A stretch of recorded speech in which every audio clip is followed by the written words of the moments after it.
And here we are back on the planet again.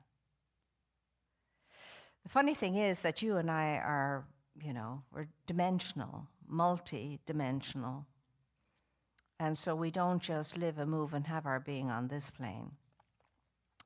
We're in and out of dimensions all the time, in different conscious states and by means of different conscious states. And remember, planet Earth is a three-dimensional conscious state. But within it and on it, you and I can scale the dimensions. We can move through dimensions, and we do, and especially in sleep and in dream time. We do it all the time. We're just not aware of it. And what happens on the invisible side is just as real, more real, really, in a sense, than what happens on the planet we're on right now. Because most of life is invisible. And there is the essential element of you and me that's invisible. As I was reading this morning, I came across a page in the present day magazine for Science of Mind.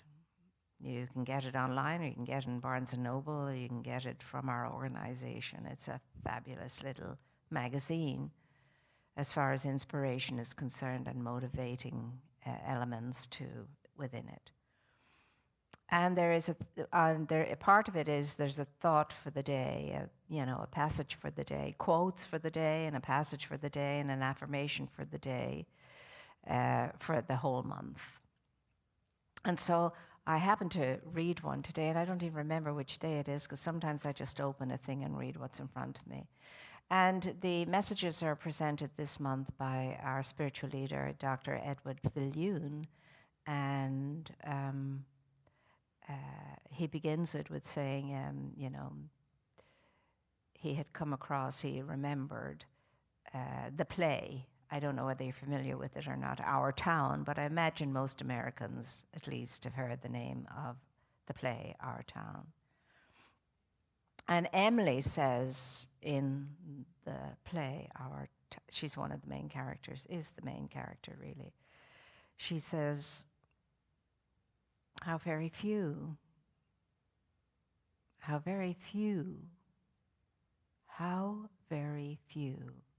realize how wonderful life is while they are living it. And she's saying this from the other side of the grave, so to speak. How very few of us truly appreciate how wonderful life is while we're living it. And really and truly, you know this, and I know this, and we've all of us knowing it at some level or another, in some way or another. But sometimes you come across it and it is crystal clear as a crystal clear lake when you look into it and you can see the bottom. The pebbles and the stones and this and the that. It's so crystal clear. And it's a simple statement. Few of us really appreciate how wonderful life is as we are living it. The question is, are we living it? Or are we just rushing through it? Or surviving through it? Or dragging ourselves through it? Or opted out of it to the best of our ability? How many of us are vibrantly connected to the present moment? Each moment of each day. And I'm not talking about being in prayer, whatever some people envisage that to be, throughout the day a lot of the time. Because I don't ever see prayer like that anymore. Prayer is your whole breath, your whole life, and every breath you're breathing in all parts of the day. And some of the day's parts may be a good prayer or a bad prayer or a terrific prayer or an unconscious prayer or whatever prayer, but it's a prayer. It's energy, because prayer is energy, energy, energy. What kind of energy is it? It's a conscious energy, or an unconscious energy for most of us, most of the time, most days. And why is it we cannot live our lives while we're living? Why can we not? And you've heard me say it a lot. Why are we not alive to our living? I mostly say, are we alive to our living? Or does every day just blend and pass, and it's the next day, and it's the next day, and it's the next day? And in this experience we're all going through, it seems like that. One day takes the next, and the next, and the next, and the next, and there doesn't seem to be much difference. But if there's not, it's only because you and I are not present. And why are we not present? We're not present because our minds are racing and chasing, and our bodies are trying to catch up with it. And the body never can, because the mind is like quicksilver. And we're racing and chasing it because of what we're thinking about what happened just behind us and what might happen just before us. And because we're worried and concerned about what just happened behind us and what just may happen before us, we're not benefiting from where our power is in this now moment, in this present moment. We're not available to it. We're chasing shadows, the shadow of what's behind us and the shade of what's before us. And it's hard to be here now. And that's why you hear me often say our whole life is a prayer, every moment is a prayer. And by that I just mean, it does say in the scripture, pray all the time. And it doesn't mean say prayers. It doesn't mean be in meditation. It doesn't mean prayer beads all the time. It doesn't mean spiritual reading all the time. It doesn't mean that at all. It means be prayerful in every moment. Be awake in every moment. Be alert in every moment. Be present to every moment, and allow life to live itself through you. And for that to happen, there has to be cooperation. There has to be a receiving and a giving. I have to receive the good to release the good. It's this kind of a circular motion. That's what receiving and giving creates, the spiraling circular motion. If I want to give and there's no one to receive the gift, the action is not complete. If I refuse a gift, the action is not complete. There has to be a giver and a receiver as far as gifts are concerned. And every day is a gift. How do you receive your gift of a new day? As soon as you open your eyes. And then, how do you share it? In what ways do you give it away? Because that's what life is all about, giving away, giving away, giving away, giving away. I know I'm very challenged in that, especially when it comes to stuff and things. I have far too much stuff, far too many things. And I'm happy to share and give and so on. I just have to make a space for the time to be able to go through all that stuff and separate it in its piles and, send most of it out to be shared. Life, is not about gathering and gathering and gathering and storing and storing and storing. Quite the contrary. It's a hard lesson for some of us to learn. And there's so much resistance to even listening to that kind of a statement, because most of us in privileged countries are slow to let go of our stuff and things. And when it boils down to it, we need very, very little, really. Apart from our clothing, a roof over our head, and our food, and a purpose. Outside of that, very little. The rest is just caviar. And nobody that I know sits down and eats caviar throughout the day, every day. It wouldn't be special if they did. So what's in this message for you and for me today, you know? I suppose the question, are you alive to your living? Are you receiving the gift of every new day? And are you opening up your gift? And are you sharing from your gift every day? What is your thinking around that? What is your feeling around that? What do you think and feel about all your stuff? What do you think and feel about all your gathering? The scriptures again say, don't gather everything into a barn that can be consumed by moths and fire. So I think that your life and my life would be far more pleasing unto us, and it would be far more peaceful, and it would be far more joyous and far more energetic if we didn't have all these things to worry about. As a young priest once shared with me a long time ago and my fellow novices, when he said, you know, the first time somebody gave him any gift of substance, it was a wonderful thing. And believe it or not, at that time it was a transistor radio. That would date me. And he said, it began to weigh on me, because if I took it somewhere, you know, these portable things, and left it, I would worry about where is it, and I hope I can find it. And he said, then I understood that everything of a possession like that had a tag attached to it that said, worry about me, worry about me, worry about me. And I never forgot that story, but that didn't stop me from doing my share of gathering and collecting too. And now all I want to do is to release it and release it and release it. I mean, when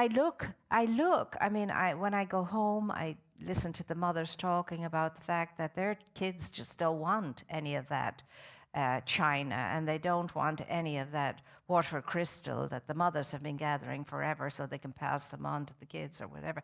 Because the folk at home never got to eat from them or drink from them. It was always for the visitors. That never made sense either. There was the thing called the parlor, and the parlor was reserved for visitors, strangers and visitors. And they got all the good stuff. All the good china, all the good glassware, all the good cutlery, and so on. And when you think about it, it's laughable. And as Loretta LaRoche would say in one of her comedic sharings, she'd say, and there would be the rest of us in the kitchen while my mother was entertaining the visitors, drinking out of chipped mugs and making do with whatever. And they were just having all the style and grandeur in the parlor, strangers. It's how children would, perhaps some would think of it, and some wouldn't think of it at all. But that's how silly we can be at times. And to get useful utensils and things like that, and then put them in a glass cabinet. And I have a glass cabinet with water crystal and so on, just to look at, and then to have to polish and clean and so on. I mean, if you think of it from that perspective, it's hilarious. It is, they're like little idols, aren't they? So, I mean, it's just the ordinariness and the small picture we have of life and living. And that's why I understand now people who go out into the woodland areas and live in a little cabin for a time and, appreciate just the beauty and the grace and the gifts of nature all around and about that belongs to no one and to everyone, while the rest of us are just still out there killing ourselves working to get stuff and things and then treat them like little idols.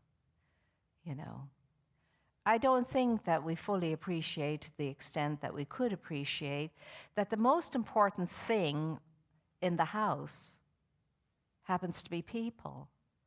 Not the good armchair or the good crockery or the good this or the good that, or the parlor that's reserved for the guests. Well, I would like to think that at least we could treat each other as guests in our own home, under our own roof. And if you think about that, I think we'd all behave differently as family, as we looked at each other as guests that were entertaining and taking care of, rather than my brother, my sister, my mother, my father, my whatever. We have a weird sense of propriety. That's a word my mother often used when we were kids, and I didn't quite understand it then. She was always talking about all of us needing to have a sense of propriety. What is it in your life right now? What are you thinking and feeling and doing right now? And what were you thinking and feeling before you tuned in? And what will you go back to thinking and feeling when you tune out? Who will you be? Who came in? Who's here now? And who's going to go out? Does any of this make any difference? Does my reading, my pondering, my study, and God knows I've been studying in this field since Heck was a pup, and that's like 200 years ago. And still, I feel I'm just beginning. I'm just now getting it, kind of thing.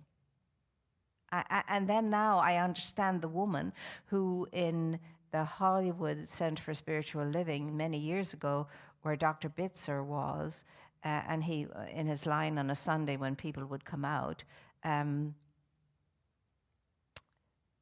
remember one lady shaking his hands and saying, "Oh, Dr. Bitzer, today after 35 years, I finally got it."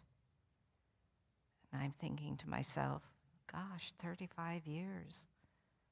And now I understand very well what the lady meant, because I'm just beginning, I think, to wake up and get it after all of the study, the research, the practices, the this and the that and the other, and the desire. So I will come back to myself, and I will come back to you saying, look, today is important. There's no such thing as a down day or an up day. There's only a day. You and I make it a down day or an up day. But the day is just a day. Nothing more. It's just a day. And what is a day? It's a promise. It's a possibility. It's a gift. Now you can make of it, and I can make of it what I will and what you will. Like any gift.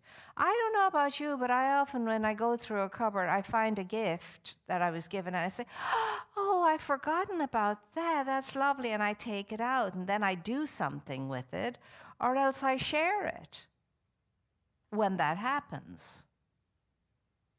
But to get to the cupboards and all of that, and to go on that mystery tour, is like a treasure dig. So in this moment now, you have a choice and I have a choice to feel whatever I decide to feel, to do whatever I decide to do with a good feeling, with a good spirit, with a good energy, to whatever. Because understand, attitude is everything, energy is everything. Apathy is not going to do it for us. Doing something because I have to do it is not going to do for us what life can do through us when we approach it with, well, isn't this interesting? I get to do this now. Not I have to, but I get to do this now. There are people lying in hospitals at the moment, critically ill, who would love to have an opportunity to do something mundane. And that doesn't seem to move us enough to trigger that energy surge that's going to make us feel grateful. Because out of gratitude grows the attitude of latitude. And I have found in my life that imbibing gratitude has made all the difference in the world. To be grateful is a great, great, deep, abiding blessing, the power of which cannot be even described. Because when I'm grateful, I cannot be resentful or critical or any of those negative things. When I am grateful, which triggers me to what? To bless. So when I am grateful and when I am blessing, none of the negative is flowing through me at all. It's all affirmation, rising energy, expanding energy, uplifting energy. When did you last feel truly blessed? When did you last feel truly grateful? I'm going to leave you with those two questions now. I'm going to ponder them myself. When was I last truly and deeply grateful? When did I last truly and deeply bless? And I'm talking about blessing everything and everyone without exception, because that's what a blessing is. A blessing is universal. And if it's not universal, it's not a blessing. It's something else. So I leave us with that to ponder for the rest of the day. And I will invite us all to bless and be grateful for the rest of the day and to be present to whatever it is that we're doing and to be grateful that we can do this. We have the ability, we're able to do this. It's a gift. It's a blessing. And it is to be registered.